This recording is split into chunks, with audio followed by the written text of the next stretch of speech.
Probably just about getting ready to start with pretty soon, right? About a minute. Yeah. About 30 seconds. And there's actually a couple of interesting things locally and actually statewide and actually nationally. Elton John had some interesting things to say, if you saw that on the web today. If not, stay tuned. Stay tuned. We're going to talk about it at the end of the show. We've got an Elton John feature, huh? Yes, an Elton John tease. All right. Yeah. So, and here we go. I'm actually, I guess, yeah, we're about at that time. We'll do our little map overlay here. Yes, exactly. And what we're doing is... and I think our television audience is with us. Yes. Great. Welcome. Welcome to the celebrated nightly news of Calaveras County, and as you can see, and beyond. Yes, here we go. Yes, our beautiful little sign here. Our producer wants us to see Calaveras County Nightly News. Exactly. There we go. Exactly. We've done our obligatory Vanna White. That's right. That's right. This is John, and I'm Sarah, and we're back for another night talking about Calaveras County news. Thank you for joining us. Yes. Now, this is one of those nights, we might as well say up front, it's a little this was a relatively flat news day. Yes. I mean, big items that top the news are there's students going to Calaveras High again. Their third day. That's right. That is a big item. School is back in session for part of the county students. Yeah. And also, we had an early release report come out from the Sheriff's Department today. Really? Yes, or an early release report. And in case those of you who have not been following what's going on with the Calaveras County Jail, which we talked about yesterday. You take that urgent call. And for the first half of 2007, the Sheriff's Department has released an early release report. And what it is the statistics of people who have been released early from the Calaveras County Jail because of the population issue there. Right.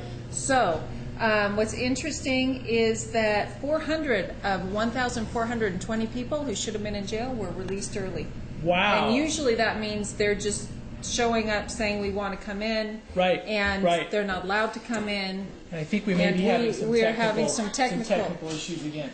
We have technical difficulties. Okay. Can they not hear us? What we're hearing is that there isn't audio. That's what we're hearing. You can't hear me? And I think one of these things may be on the cable side because yes. we have audio here. We have audio on this side. We're showing audio on this side. So we'll just go ahead and talk about the early release program. Okay. And 29% of all people who should have been in the Calaveras County Jail were released early, which is a pretty high percentage. What percentage? 29% for the first half of 2007. And I have to say that... And I'm going to tend to a technical thing. Okay. The two people of the Sheriff's Department who actually compiled the report were Jim Macedo and Debbie Parsons. And there were some interesting numbers as far as how many people were rearrested during that time period.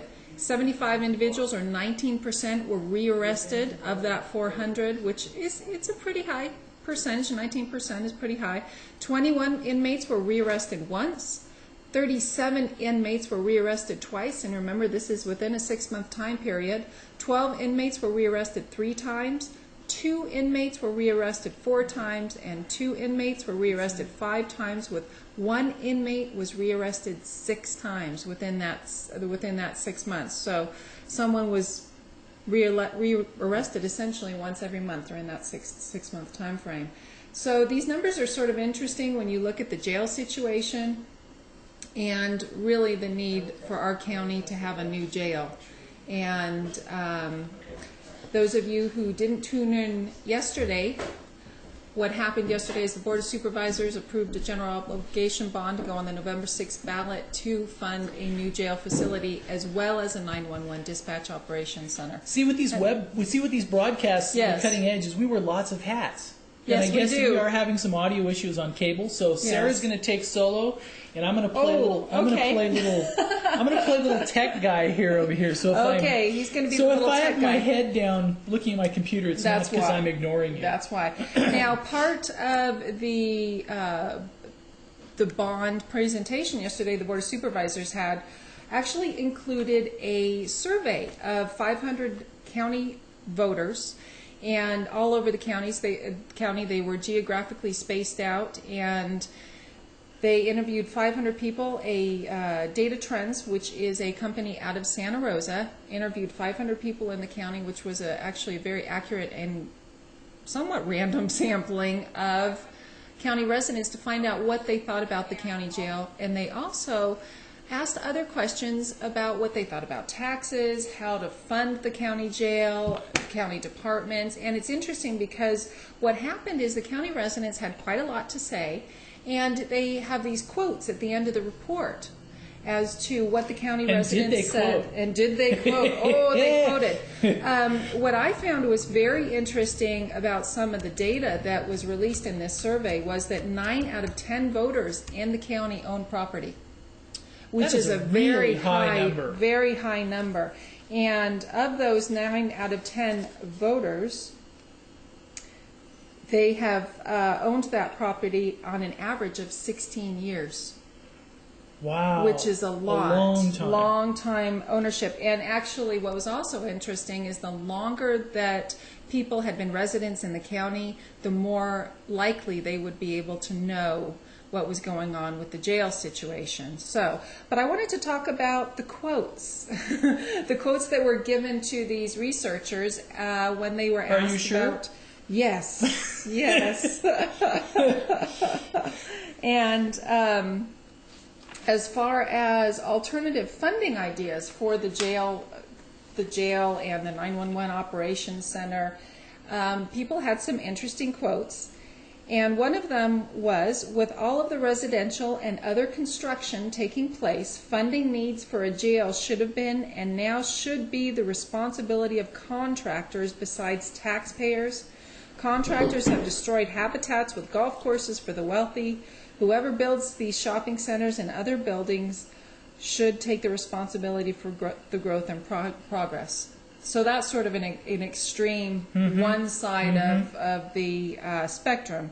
And there was another person who said, make sure we get what we pay for should the bond pass.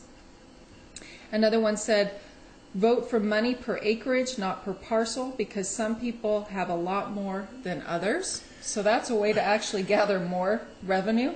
Yeah, but on some of these things, if it's bare, vacant land in the middle of nowhere, as opposed to a house on the edge of a golf course, it's a little different. Well, you would think. Yes, yes. So, but these are people's opinions, you know, yes, that's true. And they can go from one extreme to the other extreme. And they actually said, as far as the alternative funding ideas for the jail, that there needs to be a complete restructure of how they, meaning the county, spend their money. And another person said, don't raise taxes, just rebudget to spend where needed. If jail space is an issue, don't put people in jail for drugs, do house arrests, fines, and look at letting out drug crime people, which is sort of interesting because there is... Our jail has a lot of drug programs and that type of thing to help people get off drugs. But it's, you know, when you think about it, in Calaveras County, there are a lot of people who have a lot of opinions and actually are quite well versed in what's going on. And also, before fees are discussed, cutting costs and using existing money wisely should be considered. The public as a whole doesn't have deep pockets. Spend the money as if it were your own. And also, underneath the alternative funding question, try and create funds through other areas other than taxing property owners. Now, this is taxing property owners is a long-time contentious issue in the county. Right. We hear this every single time because property owners, they pay the solid waste fee. They pay the regular property taxes. So, but anyway, and this person continues, frankly, I haven't seen the board do much with the funds they have already received from property owners.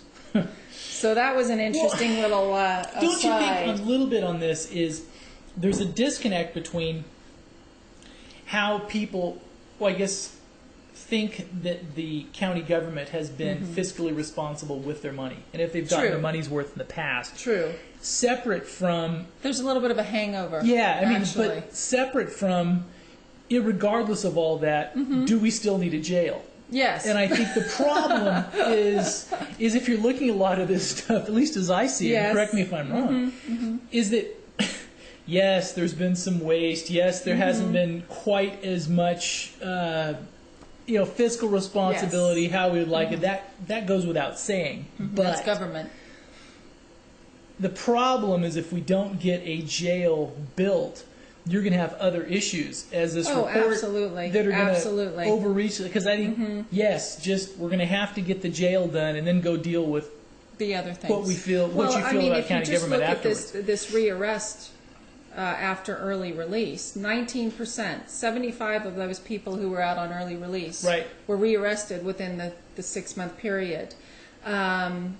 And that's only 6 months into the year. That's only half the year. 29% of people were on early released during the first half of 2007. So that is, those are actually high numbers. When you start to double that, you can feasibly double that for the entire 12 months. So you're talking at almost 60%.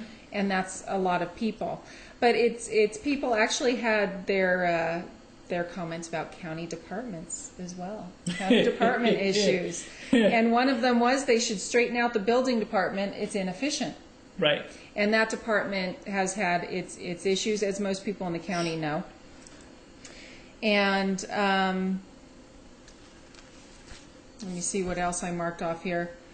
Improve the community development department. There's too much conflict in that office. Tighten our belts everywhere and increase the sales tax. Also, expense accounts need to be regulated within all government county agencies. Too much taxpayers' money disappearing through our county bureaucracy. I don't know how many of our department heads actually have expense accounts. I will actually comment on that one. Okay. Because sometimes there's a public perception if somebody comes from out of the county or has the impression that other counties have large expense accounts, they assume that Calaveras County does too, and that's not really the case. Not the case. And another one was don't spend any more than what you can take in. We're all on a budget and can't live in the red. Government shouldn't be in the red either. And I don't think very many people would disagree with that comment. And also, that's about it, actually. And then tomorrow, we'll talk about Board of Supervisors comments. Yeah, and there's some Just interesting. There's some interesting Comments. I mean, yes, some pretty interesting stuff. Yes, and there's also a section on community involvement that we'll talk about, growth and development. I mean, we can actually do this for the next 2 weeks. On the sales tax revenue one of the things is Calaveras County is operating at a disadvantage, irregardless of whether you believe we need to develop big box or whatever, but the total retail sales volume in Calaveras County is very low. Dwarfs compared to Anador and also for Tuolumne. So if you look at sales tax receipts per capita on the two counties beside us, there's a huge disparity. Oh, there is. Absolutely. Absolutely. And I think because we are primarily a property tax-based county. And it's because we don't have the retail base here in this county. And don't you think that some ways causes issues too, to where if you have fluctuations in the real estate market and things like that, the number of transactions or projects completed, that affects your... It affects everybody. It becomes a downstream sort of effect where it affects all the service industries and businesses. And most businesses, I would venture to say, are small businesses here that are owned by families. It's true. It's a mom and if you look at this situation. And I thought this was something that a lot of people from outside of the county might be interested in, is that if you're looking at this county, there's a lot of people that not only are they self-employed, some of them may work. Most people up here do 2 or 3 different things. They do 2 or 3 different jobs. That's why you see one person will be sitting on a CCWD board, and then the next thing you know, they're in a PR position for Abbott's Pass, and the next thing you know, they're in a they're working over in Tuolumne County. And I think it makes this a little bit interesting because the rub on the small counties and like Calaveras County is it's just the good old boy network, and there is some of that. There is some of the families that have been around. But that is slowly going away. Yes, but the other thing that's kind of interesting is if you live in a small county, the odds are that, let's take building, okay? Let's take the building industry. So if you work in the building industry, and if, say, there's 50,000 people in the county, and I don't know how many work in the building industry, but that's a fairly finite I mean, Yeah, really, about- you can't count them exactly. on one hand, but It's a small group. It's a fairly, probably percentage-wise larger than most counties work in that industry. But, you know, the thing is, you know, there's been some comments on the, that, you know, so-and-so's So-and-so wife in the works in the building building department, so department. he got a sweetheart Yes. deal on this or that. Or, and some of that, it's just that It's a small county. if you're in that industry, the odds are that you're going to know most of the people Well, in the the industry. government is the largest employer. Right. The county government is the largest employer, so Right. there's the chance that you're going to know somebody. Followed by like Big Yes. Trees Market, right? Or probably you would think I'm serious. Well, Calaveras Lumber, I would imagine. Okay. Yeah. But we don't have the data on that, so we shouldn't be just tossing out these Okay, companies. all right. But I do know the county is the largest employer, so you're going to get some of that. Oh, somebody's cousin is in the building department when I go for my building permit. Yes. So you're Yes. just going to get that, and that's just small county living. And anyway, we should probably talk about Bear Valley. Yes, the Bear Valley Music Festival.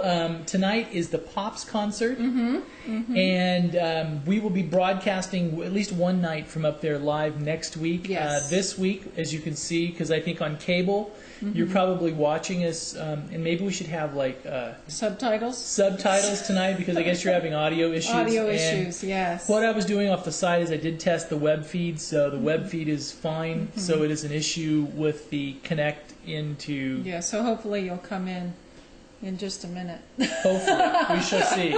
But if not, see, we're miming. For, Yes, we're yes. trying to. See, we're trying to look at you a little more tonight. That's right. Boston. It's not the Boston Pops, but the Bear Valley Pops tonight. Yeah.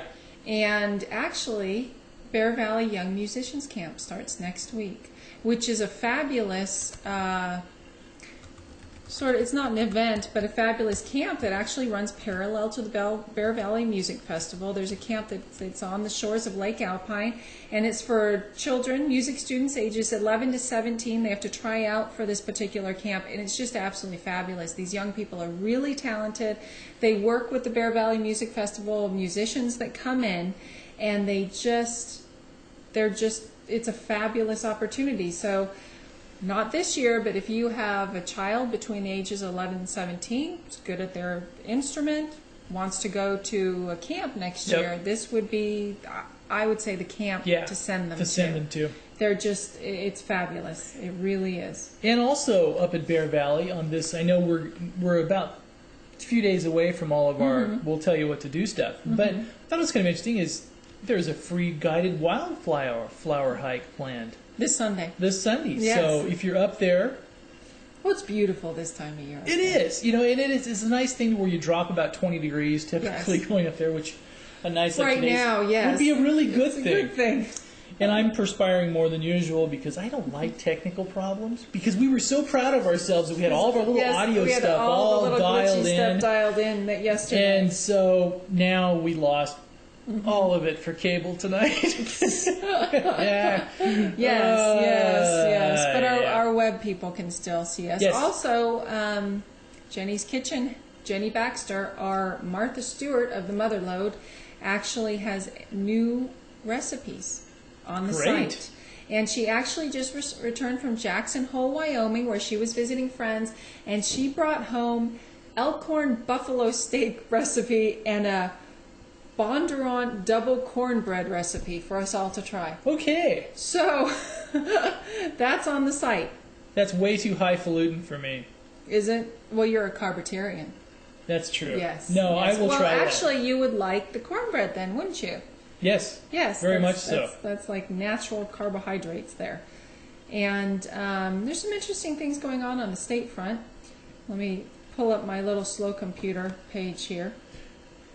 Obviously, the budget still has not passed, and there's actually some fallout. There's fallout from the budget, and one of the headlines that came up today was "Crisis for Poor as Medi-Cal funds end." In an emerging crisis for California's elderly and poor, all Medi-Cal funding will be halted this week to an estimated 500 hospitals throughout the state and 11,000 nursing homes, hospices, and adult daycare centers. Because the state just does not have the money to pay them. And until a budget is passed, They do not have the money to pay them. Wow. So, and childcare is feeling the heat as well. But there's also, I mean, there's the issue of what the budget is, what legislatures are actually being asked to approve in the state budget. Right. And so there's just a lot of wrangling in the state right now. And an interesting aside, though, and I think I've referred to this before, is that legislative employees do not get paid when the state Now, does not do they pass try a to budget. make up for it? Do they make up arrears, or they just don't get They paid? make up arrears. They do. But it's Okay. not on any sort of... So they're probably like, okay, we know we're going to get paid at some time. At some point. So But you move back in on mom's couch. Yeah, exactly, you do the, exactly. yeah, the poor okay. legislative employees are still putting in 60 hours a week Yeah, and not getting yeah. paid, you know. Hey, Mom, you got more mac and cheese? yeah. Yeah. All right. See, and actually, we only need 2 votes from Republicans. 2 votes. 2 votes. But I tell you what, you know, it's a lot of spending, and you can't expect Republicans to keep on spending on ongoing programs.